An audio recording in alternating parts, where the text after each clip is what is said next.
द्रौपदी जी क्यों भीम का वध करना चाहती थी? महाभारत काल के ऐसे कई रहस्य हैं जिन्हें बहुत ही कम लोग जानते हैं। इन्हीं रहस्यों में से एक है जब द्रौपदी अपने ही पति भीम को मारना चाहती थी, मगर द्रौपदी अपने ही पति की मृत्यु क्यों करना चाहती थी, और वो भी उस पति की जो उसे सबसे ज़्यादा प्रेम करता था और उसकी हक की लड़ाई में सबसे आगे खड़ा रहता था। दरअसल पांडवों की पत्नी द्रौपदी माँ काली का रूप थी। इस बात का ज्ञान अर्जुन को था, जिसके बाद एक दिन अर्जुन द्रौपदी के कक्ष में गए। आपको बता दें कि द्रौपदी के पांच पति होने के कारण सभी पांडवों ने यह तय किया था कि उनमें से एक भी द्रौपदी के साथ समय बिताने जाएगा तो वह अपनी खाओ कक्ष के बाहर उतार देगा, ताकि अन्य पांडवों को यह ज्ञात हो सके कि कोई पहले से ही अंदर मौजूद है। लेकिन इस दौरान अर्जुन की बाहर रखी खाओ भीम ने देखी नहीं और वो झट से कक्ष के अंदर चला गया। अब जैसे ही भीम कक्ष के अंदर गया, वैसे ही उसने देखा कि वहाँ अर्जुन पहले से ही मौजूद था और वह द्रौपदी के पांव दबा रहा था। ये दृश्य देखकर भीम आग बबूला हो गया और उसने अपने गदे से अर्जुन पर प्रहार कर दिया। कुछ शोर सुनाई देने पर युधिष्ठिर कक्ष में पहुँचते हैं और भीम से कहते हैं, तुम ये क्या कर रहे हो? क्यों तुम अपनी छोटे भाई को मार रहे हो? भीम युधिष्ठिर को बताते हैं कि उन्होंने अर्जुन पर इसलिए प्रहार किया क्योंकि वो द्रौपदी के पाव दबा रहे थे। उन्होंने आगे कहा कि क्या कोई पति अपनी पत्नी के पाव दबाता है? अब युधिष्ठिर को भी ज्ञात था कि द्रौपदी माँ काली का ही रूप है, इसलिए वह भीम को चुप कराते हुए कहते हैं कि यह अर्जुन और द्रौपदी का आपसी प्रेम है, किसी को भी इसके बीच में नहीं पड़ना चाहिए। बड़े भाई द्वारा ये बात सुनने के बाद भीम महल से ही बाहर चले जाते हैं, लेकिन वो अभी भी इस बात से क्रोधित थे कि अर्जुन ने ऐसा क्यों किया।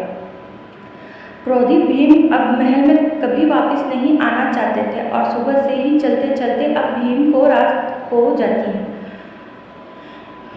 ऐसे में भीम एक पेड़ पर आराम करते हैं। अब भीम विश्राम कर ही रहे थे कि तभी रात 12 बजे वहाँ एक व्यक्ति आता है और घास के मैदान में पानी देने लगता है। उस व्यक्ति द्वारा ऐसा करने पर भीम की नींद खुल जाती है और भीम वहीं पेड़ पर बैठे हुए ये नज़ारा देख रहे होते हैं। धीरे धीरे वहाँ एक सभा लगने लगती है। इस सभा में भगवान शिव, ब्रह्मा जी और इंद्रदेव समेत कई देवता शामिल होते हैं और इस सभा को संबोधित कर रहे होते हैं भगवान श्री कृष्ण। तभी भीम देखते हैं कि सभा में द्रौपदी आती है, जिसका मुंह खून से सना होता है और साथ ही उसके पास एक हाथ में खप्पर और दूसरे हाथ में कटार होती है। द्रौपदी को बिना अपने पतियों के अकेले देख भीम और आग बबूला हो जाता है, लेकिन वो वहीं रहकर ही ये सब दृश्य देख रहा होता है। विकराल रूप में आई द्रौपदी तभी सभी के सामने कहती है कि हे माधव मेरे सखा है और उन्होंने मुझसे ये वादा किया है कि वह मेरा ये खप्पर खून से भरवाएंगे। इसके बाद द्रौपदी कुछ ऐसा कहती है कि भीम उसे सुनकर दंग रह जाते हैं। द्रौपदी कहती है कि मैं चाहती हूँ मेरा आधा खप्पर भीम के रक्त से भरे और आधा कुरुवंश के रक्त से। ये सुनने के बाद भीम को द्रौपदी का असली सच ज्ञात हो जाता है। उसे पता लग जाता है कि द्रौपदी कोई और नहीं बल्कि माँ काली का ही रूप है। द्रौपदी की ये बात सुनकर भीम काफ़ी डर जाता है और सभा खत्म होने के बाद वो डरते हुए श्री कृष्ण के पास जाता है और उन्हें पूरी बात बताता है कि उसने सभा में जो भी कुछ हुआ वो सब देखा और वह अपनी जान कैसे बचाए उसका भगवान श्री कृष्ण से समाधान मांगता है।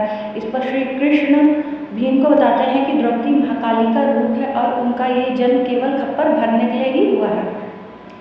उसके बाद वो घबराकर भीम कहते हैं कि मगर द्रौपदी तो अपना आधा खप्पर मेरे ही रक्त से भरना चाहती है।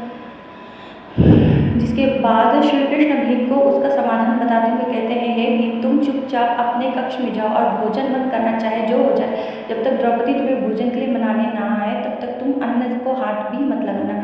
श्री कृष्ण के ऐसा कहने पर भीम बिल्कुल वैसा ही करते हैं। जिसके बाद भीम को मनाने के लिए सभी पांडु पुत्र आते हैं और उसे खाना खाने को कहते हैं, लेकिन भीम नहीं उठते।